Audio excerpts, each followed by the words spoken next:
आज हम लोग रसखान द्वारा रचित शीर्षक कवित्त के विषय में पढ़ेंगे। गोरज बिराजय भाल लह लही बनमाल, आगे गया पाछे ग्वाल, गावे मृदुबानी री। तैसी धुन बांसुरी की मधुर मधुर, जैसी बंक चितवन मंद मंद मुस्कानी री। कदम बिटप के निकट तटनी के तट, अटा चढ़ी चाहि पीठ पट फहरानी री। रस बरसावे तन तपनी, बुझावे नैन, प्राणन रिझावे वह आवे रसखानी री। इस पद्यांश का संदर्भ प्रस्तुत पद्यांश हमारी पाठ्य पुस्तक हिंदी के काव्य खंड में संकलित कवित्त शीर्षक से लिया गया है। इसके रचनाकार रसखान हैं। इस पद्यांश का प्रसंग प्रस्तुत कवित्त में कवि रसखान ने सायंकाल में श्री कृष्ण के वन से लौटते हुए उनके सौंदर्य के अत्यंत मनोहर रूप को चित्रित किया है। व्याख्या।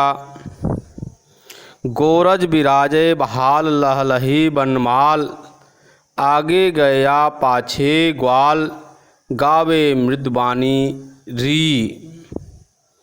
एक गोपी दूसरे गोपी से कहती है कि हे सखी, वन से गायों के साथ लौटते हुए श्री कृष्ण के माथे पर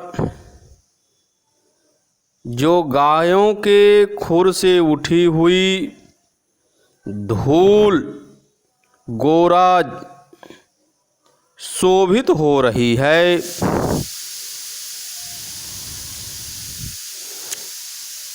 और उनके वक्षस्थल पर वन के फूलों की माला लहरा रही है। अर्थात हम कह सकते हैं कि गले में फूलों की माला शोभामान हो रही है। आगे गया पाछे ग्वाल, गावे मृदुबानी री।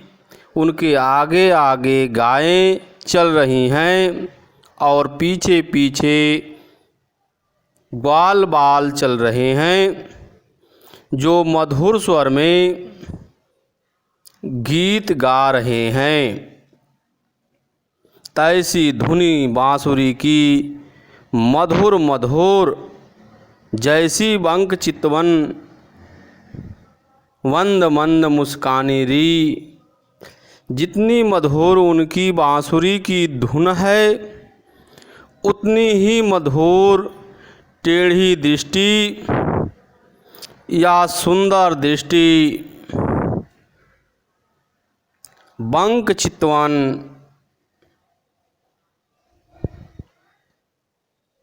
है। और उनकी मंद मंद मुस्कान है। अर्थात उनका रूप, बांसुरी की ध्वनि और चितवन सभी अत्यंत मधुर लग रहे हैं। कदम बिटप के निकट तटनी के तट, अटा चढ़ी चाहि पीत पट फहरानी री। हे सखी, अटा चढ़, तू अट्टालिका पर चढ़कर देख। कदम वृक्ष के समीप, कदम बिटप के निकट, तटनी के तट यमुना नदी के किनारे पर श्री कृष्ण के पीले वस्त्रों को फहराते हुए रस बरसावे तन तपनी बुझावे नैन, प्राणन रिझावे वह आवे रस खानी री। उससे जिस रस की वर्षा हो रही है उसे आँखों द्वारा देखने से तन का ताप शांत हो रहा है और प्राणों को मोहता हुआ या रिझाता हुआ इसी ओर श्री कृष्ण आ रहे हैं। अर्थात हम कह सकते हैं कि रसखान श्री कृष्ण रस को बरसाते हुए गोपियों की ओर चले आ रहे हैं, जिससे उनके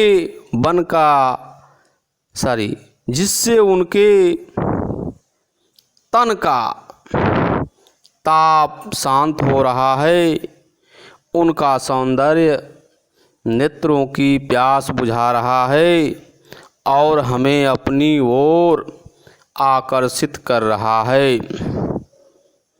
काव्यगत सौंदर्य, भाषा ब्रज, शैली मुक्तक, गुण माधुर्य, रस श्रृंगार, छंद कवित, अलंकार, गोरज विराजे, लहलही वनमाल तथा तन तपनी में अनुप्रास अलंकार है। मधुर मधुर तथा मंद मंद में एक ही शब्द की पुनरावृत्ति होने से यहाँ पुनरुक्ति प्रकाश अलंकार है।